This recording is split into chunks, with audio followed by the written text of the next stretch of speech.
ассалому алейкум бародари азиз, оз шумо дар канали Таҷик на хайпе қарор дорем. бародаро чӣ гуфтаниям, мо видео дар бораи биткоин, эфириум дигару дигараш гӯшидем. бародаро чӣ маълумот корото кардан мефаҳмем ки чӣ гап мешавад дар рынок, стоит рынок дурума, настоит, не стоит, нестай. И уже ихтирифтна бародаро, как всегда, якм ина добро пожаловать дар халвинги биткоин.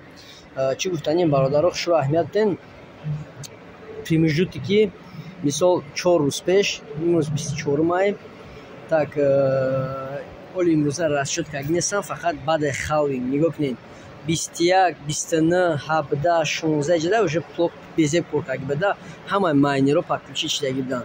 Дар ин момент 13, 11 додеса примерно 11-таи метия. И чия и халвинга нигоҳ кунед 21 буд, қариб 2 баробар кам шид, 21, 11 шид. Чи ба 11 шид, чи ба яхе вақт 13 шид, и ҳама ай майнеро зависит мекунад. Ай чӣ майнеро зависит мекунад, бародаро азиз, оз мефаҳмонамтон. Халвинг шид, добыча кам шид, одамое ки раньше подключить карда буданд, мара 12-11 доллар медодад, да? Оз дар ин момент 8 доллари додеса. Чи ба 8 доллари додеса, бародаро нигоҳ кунед, камтар добыча осон шид, не ки кам метия. Барои чӣ кам метия? Барое ки бародаро бисёри одамо мисол уже аппаратошона киштаны, не ки бояд агар 12 боша бояд 6 доллари медод, не ки 6 доллари, не 8 доллари додеса. Барои чӣ? Барое ки одами майнеро кам шидагиам бародаро. Бисёраш ки буд киштан аппаратошона, кадоме ки 60-80 терахеш буд киштагиан аппаратошона, 90 терахеш, 85 терахеш, ё кадоме ки мисол даже 80 терахеш не хелеш кор киса одаме ки суми свет наметан. Ҳаста хеле ки свет пед медиздан, суми свет наметан. Барои ҳамои тари одамоани ҳаста бародаро, аккурат нашен нашоти ҳами чиз. Ина чӣ хеле ки мебинен ози уже кам шидагия. Ма ахирон рӯза бировардем, ина 2 рӯза уже 16 доллар додагия. Майнинг қимтар шида, не ки яхе одамо аппаратошона киштан, барои ҳам камтар бисёртар метия, чем обычно 6 доллари не, 8 доллари додеса. Чӣ гуфтанем бародаро, баъд бисёри одамо як чира намедонанд ки чӣ хел чӣ гапҳо ҳаста дар ин момент дар рынок. Биткоин уже тамом ҳастай вероятност ки ҳама вақт баъд халвинг нарх мехеза. Барои ҳам мо ждат мекунем оз бояд нарх камтар бихеза. Одамое ки мегӯянд ки бихарем нахарем биткоина, марҳамат, биткоин ай 73, ози уже 64-65 шидагия, 65 дадмо 65-66. Агар ба шарти ки на короткий срок 20% прибыл, я думаю, что то ахири сола точно биткоин около 100 000 доллар мешава. Барои ҳамун ждати мо дар биткоинай нашоти эфириум. Эфириум камтар отстават кардагия ай биткоин, не ки и як чиз дигар дорад ки дар ин момент Гонконг принимат кардагия ETF эфириума. Единственное бояд ами май ё ки июнда, бахми майда бояд бо қабул кунад чифере США.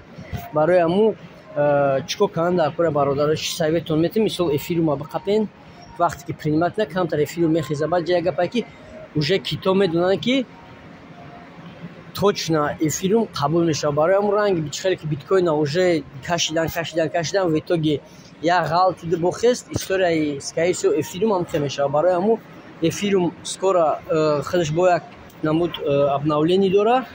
бо обновление сар метия, бо пешаваи обновление бояд рыноки чӣ қабул кунада, рыноки майнинг дева чӣ под процент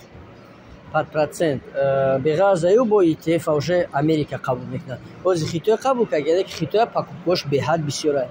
Баъд бо чӣ чизи важне бародаро, чизи важне як чиз дигае ки нашоти P2P торговли. Нашоти P2P торговли чӣ гуфтанем бародаро, ози мега ки мошеннико беҳад бисёр шидагиянд, мега угроза, шантаж, дигар хе гапҳо шидесанд. мисол чӣ ман шуморо оз мефаҳмонам. Так медроем P2P да, на P2P торговля гӯшидем бародаро, чӣ хел мошеннико пайдо шидагиянд мефаҳмонамтон.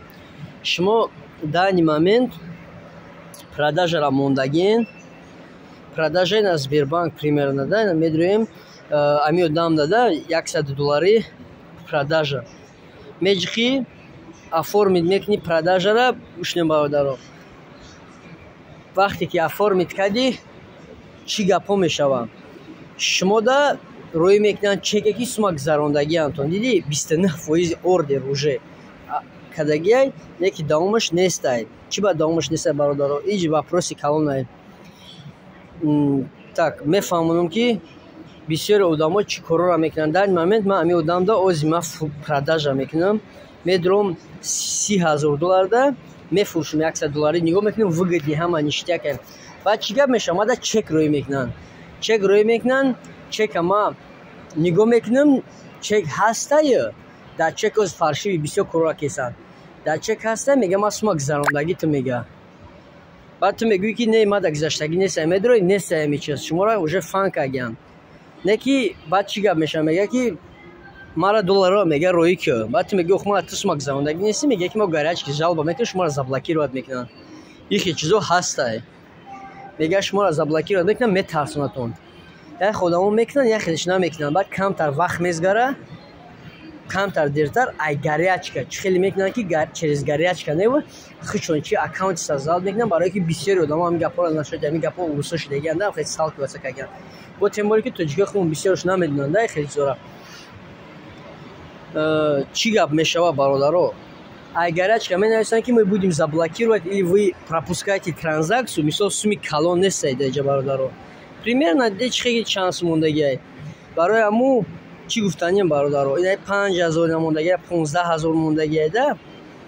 Барои аму камтар як хелиш опаснее ки баъд через типа фейковый создават мекунад менависад ки мы горячка мы закрываем или вы пропускаете транзакцию мега шантаж мекунад и одамо пулро мезгаронанд баъд. Уже выход нестай. Барои аму бародаро ам хеле мошеннико да попадаться накунен. P2P-ра аккуратно саросима нашин. Барое ки горячка бисёри чизора аввал выяснят мекунад, баъд шумо да менависад. Барои аму обязательно бародарое ки намефаҳмед P2P торговлияро лезид накунед. Ози бисёр мошеннико бисёр шудагианд.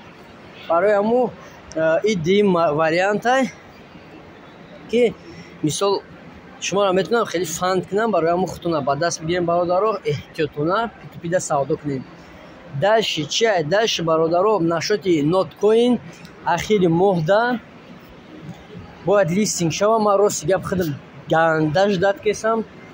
Яду момент шид сарпар вайрон шуде ки всё равно сабр ҳамаш мешава. Ҳамаи ноткоинора савдо намекунем, ждат мекунем. Иншоллоҳ ман вообще даже мечта дорам ки ақаллан 1 центи савдошон кунем. 1 цент яъни суми ништякай. Барои аму сабр тоқат кунем бародаро ҳамаш мешава. Обновление да чӣ гапҳо шудаги обновление ноткоина камтар фьюзит кардагӣ чӣ гапҳо мешава. Мисол дальше мо топат намекунем. Чикор мекунем? Дальше фақат задание выполнять мекунем. Мисол ягон кас мега ки ма телеграме мада подписаться кунем мега. Подписаться кунем мега. Ма шумо да ноткоин метам. О чикор мекунанд? О официальный ноткоин токен мехаранд. Баъд токена да ноткоин наметиҳанд. Ноткоин шумо да просто чӣ метиҳад? Задание метиҳад. Да? Чӣ хеле ки буд аввал 3 миллион мегум 300,000 110,000 ноткоин медоданд. Ранги ҳамоне ки гаразда камтар метиҳанд. Аму заданиёро фақат мекунӣ. Дига намеҷиқӣ да экрана.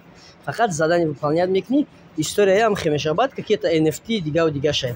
Так дани момент хайп да чия бародаро? Дани момент Дуров бо нав пресс-конференсия кард. 3 чизи важнеро отметит кард. Барои аму як чизи важнеша мо ози бояд успех кунем, залитат кунем бародаро. Пока шанс ҳастай. Кадоми премиум подписка дора, кадоми надора бародаро, ози пока шанс ҳастай ҳама залитат кунем.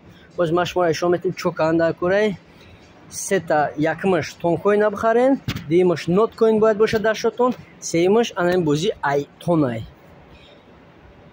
Катизен медурен чӣ гапҳои просто и оли топ да нағалтида представьте чанд миллион одамо агар бозӣ кунанд бо амияни ништяк пулмон мебиёра. Ёкне бародаро ина дуромаден чӣ чизоро мекунен. Нигоҳ кунем бародаро. Котикора обновид мекунем. Баъд даҷа заданиё ҳастай. Инҷа медурен на задание.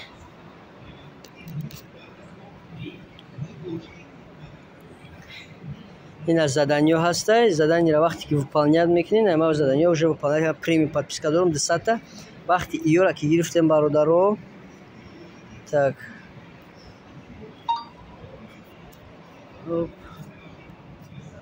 ина уже омад. Так нигоҳ кунем бародаро, чико кан дар кураем. Инҷа медурем рыбалка.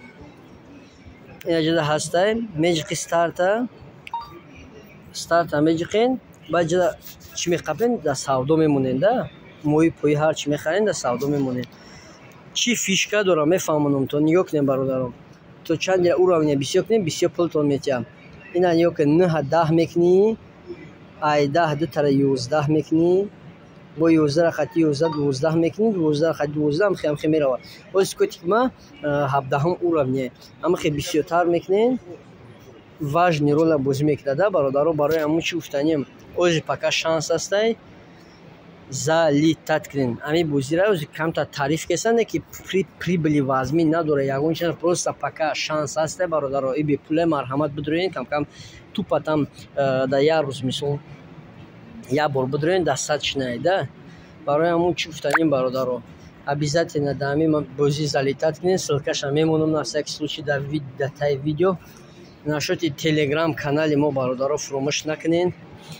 Телеграм канали мо да поиск нестай. Я бор дига ҳаматонам мегӯям ки поиск да нестай, фақат чат по приглашению. Чат приглашение хатия, ссылкаша мемонам да таи видео.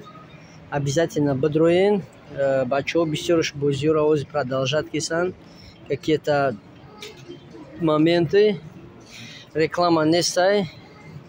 Ина бачаҳо мондагиан уже сабр тоқатан, иншолло ҳамаш мешавад. Худо нигаҳбонтон боша. Подписаться кунед ҳарди каналода, подписаться кунед обязательно бародаро. Ҳам телеграм каналда, ҳам бо намин бозида. Пока телеграм ози да хайпай. Хеле ки баётон боша, Илон Маск Dogecoin просто реклама мекард. Ҳоҷи историяи Toncoin ама хешидаги бародаро. Медроя Дуров. Фақат реклама дар ноши Toncoin. Барои аму ози как твиттервори жёсткий бад Toncoin рафтеса пештар. Твиттер ма гарантиятон метам ки Твиттер мезгара современи. Единственный минусыш транзакцияш қиматай, не ки единственный плюсыш и свобода слова, да, грубо говоря. Шумо дар телеграм канал любой кора мекунем, барои аму и бисёри одамо да интереснее. Шумо Твиттер да наметунед мисол ягон сториси чӣ монен, мисол ягон каса ягон видеои чиро екне ки мисол нафаҳманд. Ана да иҷа бародаро ҳамаи чизо ҳастай, группаҳо ҳастай. Барои аму ози ҳама раскрутка нашоти телеграмай. Обязательно монетоятона бихарен, биқапен, иншолло мешава ҳамаш. Так что бародаро, баъд як чизи дига, последний чизи важнее, участвовать кунен. Так мефаҳмонамтон чико канда курай. Медрои нашоти нот. Так ина нот community. Так, нот community да дуромадем. Поён мерем. Ина бародаро 1000 та подписка 12 месяц да телеграм канал. Класса меҷиқен, подписаться мекунен, возвращаться мекунен, абулая меҷиқен, тамом. Вот вы участвуете. Тамом бародаро. Ҳамаш тайёрай. Обязательно телеграм community да подписаться мекунен, димаш наво трейд ноткоин да подписаться мекунен. Баъд последний на всякий случай класс обмонен ки мисол ягон вопрос нашава да. Баъд аболи нами падарка меҷиқен, тамом. Ина бародаро пока рости гап ягон навигари нестай рынокда. Ози тишина. Обязательно бихарен криптовалютора. Ози ставкаи ФРС уже кам мешавад, ша. Барои аму чӣ гапҳо мешава мегӯмтон. Вақти ставка поён меравад, алткоинҳо стрелят мекунанд. Ҷа як гапае ки ози бояд ба мнении ма ва ба мнении дига аналитикҳо дани момент криптовалюта алткоинҳо бояд бихезанд. Барои чӣ? Единственный моменте ки криптовалюта мехеза вақте ки биткоин оҳиста оҳиста боло меравад. Чӣ хеле неми $1000 дар як рӯз, $500 дар як рӯз, $300 дар як рӯз меравад боло. Вақте ки биткоин истодаги дар як ҷамхи майда боло меравад, алткоинҳо стрелят мекунад. Вақте ки биткоин 10%, 15% мешавад, ин моментода ҳама рынок заливат мекунад именно биткоин. Фаҳмидӣ? Барои ҳам фақат биткоин мехаранд. ана вақте ки биткоин истодагия бад алткоинро мехарам ки стрелят мекунад китпид якта мехарам барои аму обязательно бародаро класс обычный подписаться к ним